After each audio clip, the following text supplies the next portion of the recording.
पे अगर बड़ा यूनिट है, जैसे हमारे पास होते हैं 6 टन के, तो उसके अंदर 6-7 किलो गैस होती है। तो ऐसी सूरत में ठीक ठाक बचत होती है, तकरीबन 18,000-20,000 रुपये। तो वो हमें बारे में होता है। जब रिकवरी कर ले हूँ तो अक्सर कंपनी के बंदे आ जाते हैं, सर पे क्या कर रहे हैं, ये पूछ लेते हैं, वैसे ही सर अंदर से कचरा निकाल रहे हैं, ठीक है, ये नहीं बताना गैस निकाल रही है। तो वो पैसे नहीं देने लगे आपको, वो ना डालेंगे, ये आप गैस तो वही डाल देंगे। तो इस वजह से ये हम हवाई नहीं लगने देते किसी को भी। कई जगह लड़कों से यह सवाल हुआ, लड़के मैंने पहले ट्रेन करके भेजे हुए थे, उन्होंने कहा कि तेल निकाल रहे हैं। तो ये नहीं बताना था गैस निकाल रहे, गैस रिकवर करें। आप एक रिकवरी यूनिट बना लें, कंप्रेसर 1.8 का और कंडेंसर कोई भी मिल जाए, क्योंकि बड़ा कंप्रेसर डेंजरस हो जाता है। और गैस आपने थोड़ी खोलनी है, जब तक आपने गैस ज़्यादा नहीं खोलनी। अगर ज़्यादा खोलेंगे आपका ये कंप्रेसर जो होता है 1816 का और 134 का होता है, आपका कंप्रेसर बैठ जाएगा, बने हो जाएगा, ये लोड लेगा नहीं, पंप सबसे पहले पंप जाएगा। इस पर मैं तजर्बा मैंने 18 सिलेंडर तक निकाला है।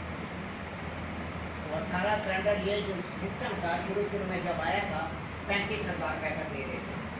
मेरा कंपनी का मालिक कह रहे हैं सर कंप्रेसर बैठ गया, गैस रिकवर कर दिया, क्या करें। एक रिकवरी यूनिट आया, चलो देखते हैं। ये है मुझे यहाँ सदर अशरफ वालों के पास दिखाया, मैंने कहा सर को इशारा देने को चले, कहते क्या हुआ। तो वहाँ वाटर कूलर पड़े थे वन सदर के मेरे पास, तो वाटर कूलर को मैंने रिकवरी यूनिट बनाया और उनसे गैस सारी 18 सिलेंडर रिकवर। फिर मालिक आदत पड़ गई, आप लाखों रुपये बच गया उसको। हर साइड को उसने ये कहा है कि जो भी कंप्रेसर बैठे गैस रिकवर कर। वहाँ के लड़के मुझे तो फ़ोन करके गालियाँ दे, इतने क्या पैंट गति कर दिया, वो कर दिया, कौन गैस रोक करेगा ये। मैंने कहा तुमने सिलेंडर लगाओ बैठ जाओ, कहते केयर कौन करेगा। लड़के मेरे मत्थे लगे सारे हर साइड के लिए, कहाँ से तुमने ड्रामा शुरू कर दिया मेरा। साइडों के लड़के तो नहीं छोड़ते, वो तो कहते हैं बस बैठे रहे, काम कोई ना हो। ये रिकवरी वाली नहीं है, क्या कंप्रेसर बैठा बस लाइन तोड़ो बैठ जाए। रिकवरी में फ़ायदा एक तो ये है कि आपका माहौल ख़राब नहीं होगा, दूसरा आपका फ़ायदा ये है कि आपके पैसे बचेंगे, डबल फ़ायदा। लाखों टन डेली गैस हवा में जाती है, तो साफ ज़ाहिर हवा माहौल मुतासर हो रहा है, बीमारियाँ फैल रही। तो इस वजह से इन्होंने ग्रीन गैस निकाली है, R134 पहले R12 थी, R134 निकाली। अब क्या है, अब उसका मतलब 6 R600 निकाल दिए। अब 600 तो और ज़्यादा जहरीली है, ये तो टोटल आग पकड़ने वाली आग, इसका नहीं है। अपने चलती है सब दुनिया जो है घुमा के रखा हुआ है, पैसे ने दूसरे के बार्गेनिंग करें तो अपनी चीज़ें जो है वो चलाते हैं। हर क्लास कैसे जहरीली कैसे दुनिया के अंदर आते हैं, ऐसी कैसेज आती हैं, जैसे कितने बदले आते हैं। ज़्यादा हमारे पाकिस्तान में रहे, दुनिया में नहीं बात है। दरअसल पाकिस्तान में चीज़ की क्वालिटी नहीं, थर्ड क्लास पाइप इस्तेमाल करते हैं, जिसकी वजह से हादसा होते हैं। अब हमारे पास लास्ट प्रैक्टिकल सिंपल डीसी में हीट एंड कूल के अंदर गैस को चार्ज करना, क्योंकि यूरोप कंट्रीज़ के अंदर जैसे पाकिस्तान में 6-7 महीने आपकी कूलिंग चलती है, 2-1 महीने हीटिंग चलती है। यूरोप के अंदर 2-1 महीने कूलिंग चलती है, बाकी हीटिंग। वहाँ पर सिस्टम सिर्फ हीटिंग के लिए ये नहीं है, इसके अलावा वहाँ पर हीटिंग सिस्टम है, बड़े बड़े सिस्टम लगे हुए हैं, फर्नेस लगे हुए हैं, ऑयल फर्नेस हैं, गैस फर्नेस हैं। उन भट्टियों के ज़रिए हीट को मुंतकिल किया जाता है कमरों के अंदर। इस तरीके से सिस्टम का काम करता है, सिर्फ वो यूनिट पर नहीं इंहसार करता। अगर वहाँ यूनिट ख़राब हो जाए, गैस लीक हो जाए, तो वो गैस चार्ज नहीं करेगी। यूरोप के अंदर आप गैस चार्ज कर भी नहीं सकते, इसके लिए आपको लाइसेंस लेना पड़ेगा गैस चार्जिंग। या दोबारा कह रहा न तो कह रहा कि गैस चार्जिंग देके जाते, क्यों देंगे फ़र्क ऐसा, क्योंकि वहाँ लोगों ने क्लास किए, पाकिस्तानियों ने, इंडियन बंगाली वहाँ बहुत ज़्यादा है। बंगाली मेरे स्टूडेंट बताते हैं बंगाली हद से ज़्यादा है। तो गैस को हीटिंग मोड में चार्ज करते हैं, हीटिंग मोड में गैस चार्ज नहीं हो सकती। हीटिंग मोड में गैस आपके सिलेंडर में आएगी, सिलेंडर की गैस उधर नहीं जाएगी। क्यों? हीटिंग मोड के अंदर आपकी सेक्शन लाइन, डिस्चार्ज लाइन बन जाती है, तो जिसकी वजह से उधर प्रेशर ज़्यादा होता है, प्रेशर आपके सिलेंडर में आता है, ब्लास्ट होता है, ब्रिटिश बहुत डरती है। तो उन्होंने क्या किया, अब गैस नहीं चार्ज कराएंगे, यूनिट रिप्लेस करा। अब वहाँ गैस इतनी महंगी है और चार्जिंग वाले बंदे गैस चार्जिंग का रेट बहुत ज़्यादा लेते हैं, तो इतने में यूनिट आ जाता है। वो यूनिट नया इंस्टॉल कराते हैं, पुराना यूनिट जो हमारे पाकिस्तानी है, इंडियन है, बंगाली है, वो खरीद लेते हैं। वो फिर आगे सेल आउट कर देते हैं, और उसको नया यूनिट इंस्टॉल कर देते हैं। यानी यूरोप में जाने के लिए आपको इंस्टॉलेशन आनी चाहिए, बाकी कोई काम। अगर गैस आपने चार्जिंग का लाइसेंस लेना है 608 है या 806 कोड क्लियर करना होता है। आप पाकिस्तान में बैठ कर भी आप क्लियर कर सकते हैं। आपका वो कोड क्लियर है तो आपको वहाँ का वीज़ा बड़ी इजीली मिल जाएगा कंपनी का कि आपका गैस चार्जिंग का कोड क्लियर है, आपका लाइसेंस आपके पास है, तो कंपनी आपको फ़ौरन हायर करेगी। कई स्टूडेंट मेरे यहीं से गए हैं, इसी जगह बैठे बैठे उनके कोई रिलेटिव थे, उन्होंने बताया, बहुत ज़्यादा स्टूडेंट्स हैं, तो बताया कि हाँ जी यहाँ जॉब करें। उसने अप्लाई किया, सिलेक्शन हुई, फिर उन्होंने कैरियर कंपनी में आई थी। Carrier company Karachi head office में बुलाया, उनकी ट्रेनिंग हुई और बैठ चले गए। लेकिन सैलरी पैकेज $43 पर आवर के हिसाब से हुआ था। जो मेरे पहले स्टूडेंट वहाँ काम करें वो $73 पे कर रहे हैं। USA, कनाडा, स्पेन, इसके अलावा इंग्लैंड, तो यहाँ पर $73 पर आवर का हिसाब है जो सीनियर है। और कहते हैं जो इंडिया है वो $90 पर आवर लेते हैं, तो हमें $73 देते हैं। जो नया फ्रेश है उसको $43 पर आवर देते हैं, तकरीबन 25 लाख रुपये पर मंथ बनता है। कंपनी रिहाइश, खाना पीना सब कंपनी का उसका था, तो ये उसका फायदा था। 25 लाख रुपये सेट कर, तो यूरोप के आते पास मेरी चेयर जा सकती है मतलब। तो यूरोप के अंदर ये फायदा है। लेकिन यूरोप के अंदर अपना बिजनेस करें तो आप ये खर्चा ध्यान में रखिए, एक टाइम का खाने का खर्चा पाकिस्तानी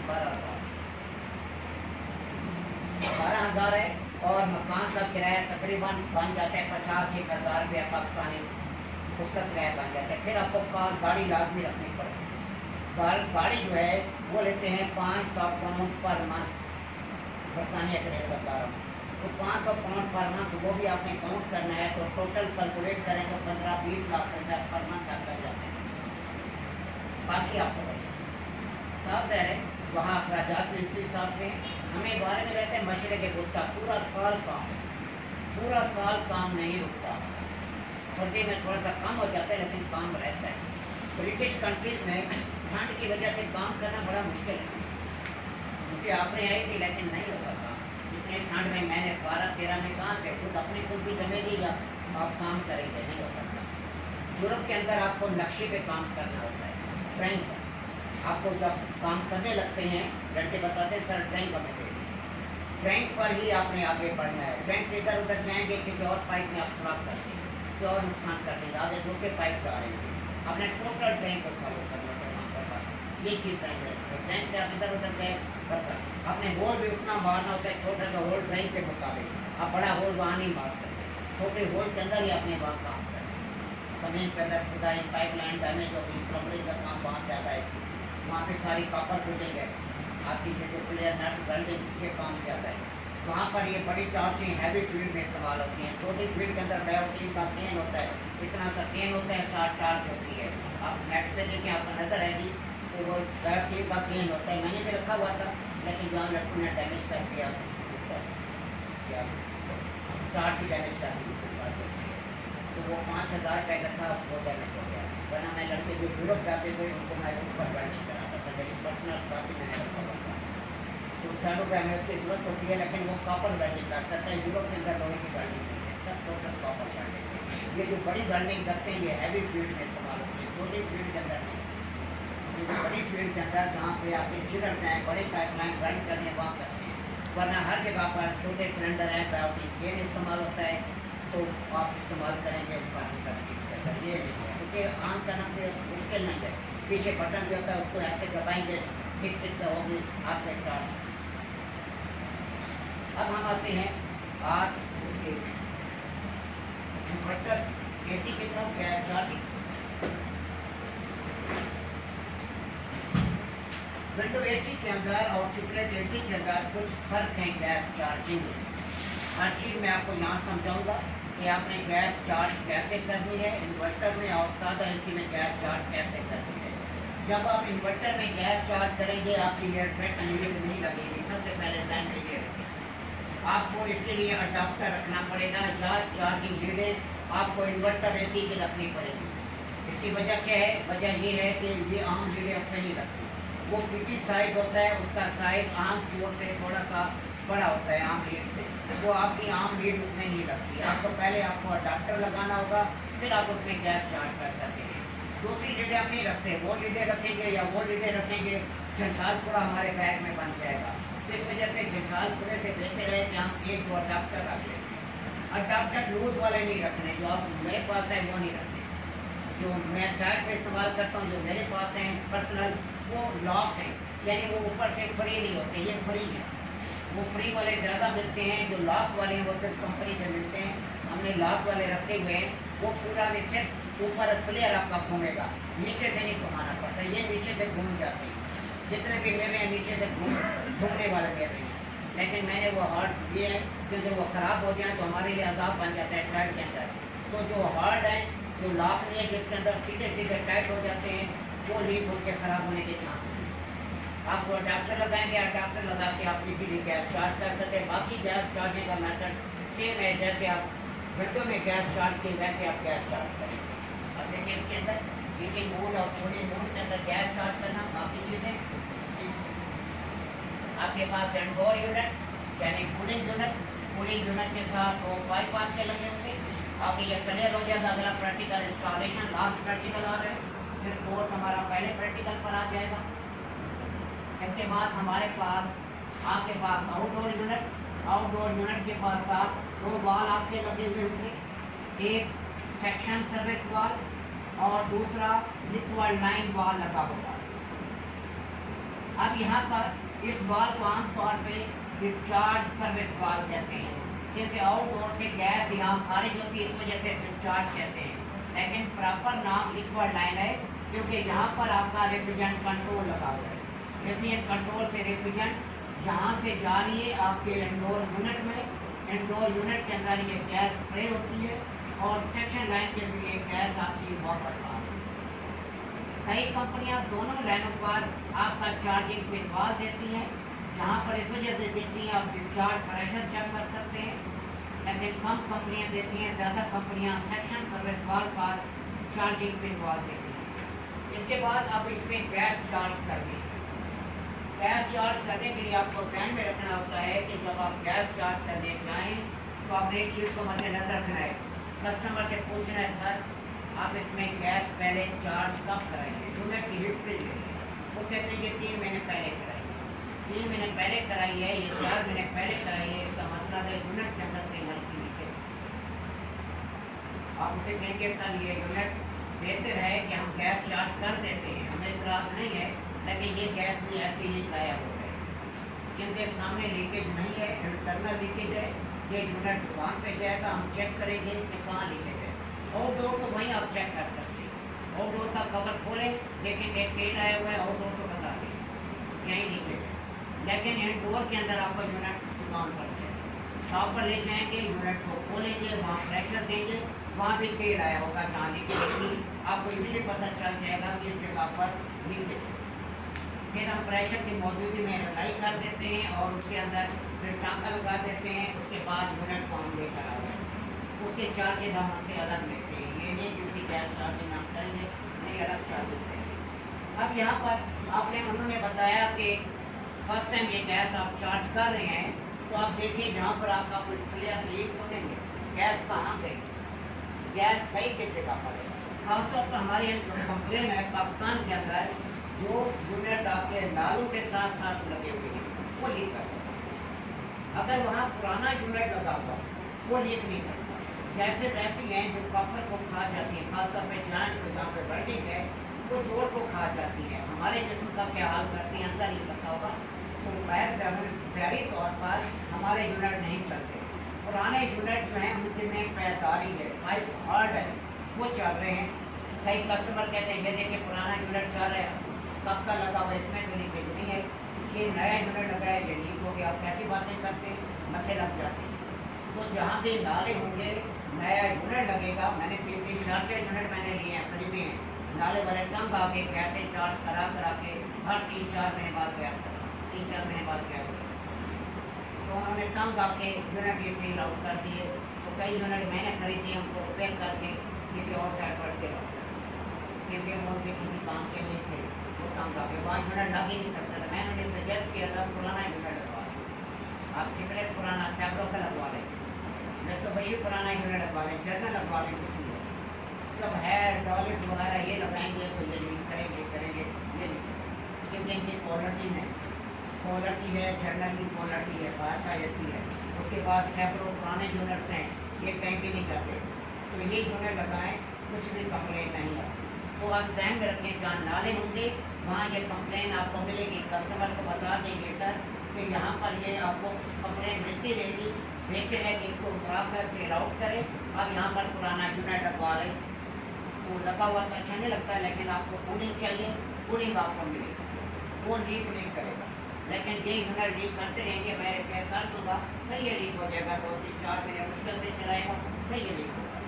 इस वजह से जहाँ नाले हों अपने ध्यान में रखना है कि जहाँ लीकेज का इशू आएगा पाकिस्तान के अंदर और बार बार आएगा और आपको खुबार कर देगा, पहले ही कस्टमर को बता दें सर ये इशू खत्म नहीं होगा। अब यहाँ पर आपने गैस चार्ज कर दी, आपके पास आया तो गैस क्यों लीक हुई, थोड़ा सा गैस का प्रेशर दें, गैस का प्रेशर देकर आपने फ्लेयर नट से ले जाता है कि फ्लेयर नट तो लीक तो नहीं है, हल्का झाग लगानी है, ज़्यादा गाढ़ी झाग नहीं लगानी, क्योंकि आपको मालूम है कि 3-4 महीने गैस चली है तो हल्की लीकेज है, जो थोड़ी देर बाद चंद सेकंड बाद एक बबल निकलता है।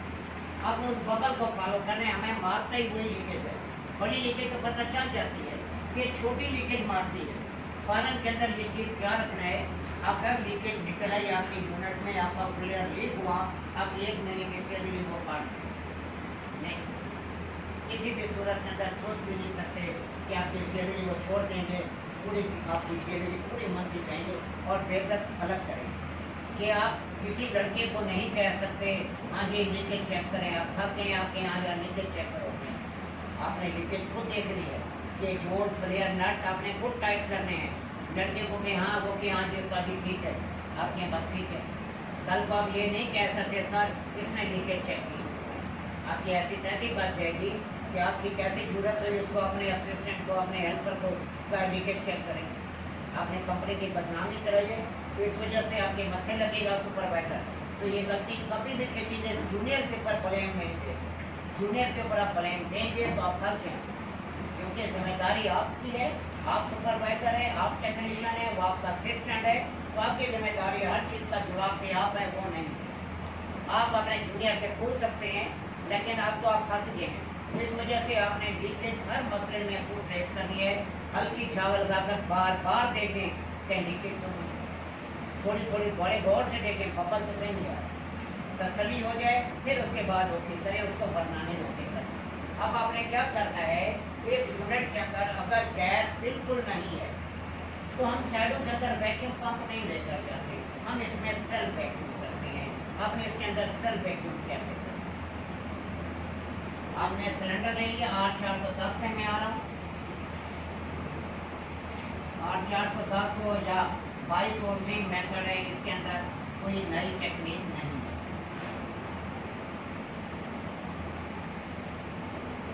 उसके बाद आपने ये लीड ली, लीड को आपने इधर लगा दिया। अब यूनिट में बिल्कुल ही गैस नहीं है, खाली साफ रहे, हम गैस नहीं चार्ज कर सकते। अगर आप गैस चार्ज कर देंगे यूनिट चल जाएगा, यूनिट कुछ नहीं करेगा, लेकिन आपका कंप्रेसर हीट अप होगा, क्योंकि एयर का प्रेशर गैस के प्रेशर से ज़्यादा होता है, आपका कंप्रेसर हीट अप होता है, 15-20 मिनट चलेगा हीट अप। ये कंप्लेन हमारे साथ मेरे साथ खुद हो चुका है कि साफ रहे, हम इन चीज़ों से गुजरे हैं तो हमारे पास नॉलेज आया है, हम इन मसाइल का शिकार हुए हैं तो हमारे पास नॉलेज आया, तो हम आपको प्रेरित कर रहे हैं। तो आप जब सिस्टम एयर होगी आपका कंप्रेसर 100% हीट अप होगा। आपने बड़ा जानदार पर्च मारना होता है, हल्का पर्च आपने नहीं मारना होता। अब आपने क्या किया, आपने इस लिक्विड लाइन को यहाँ से उतार दिया, ये वाल खुला है, वाल बंद नहीं कर, वाल खुला हुआ है। अब आपने इसके अंदर क्या करना है, वैक्यूम करना है, अंदर से एयर को निकालना है। वो मेथड आपको दे रहा हूँ, एक तो बहुत ईजी मेथड है।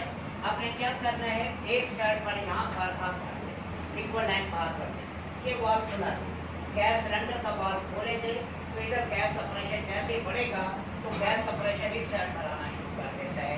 तो इस साइड से मैं आपको ये प्रैक्टिकल कराऊंगा, तो इस साइड से गैस निकलना शुरू हो जाएगी, रोक के रखें, प्रेशर बने फिर निकालें, 2-3 बार इस तरह करिए, क्लियर हो जाए। उसके बाद क्या करेंगे, इस साइड पर हाथ रख दें और इधर छोड़ दें।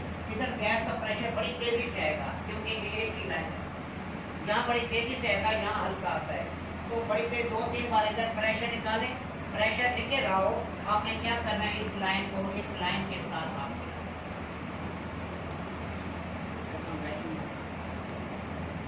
देखिए से दिमाग में रखिए करें आप इसको कैसे करें।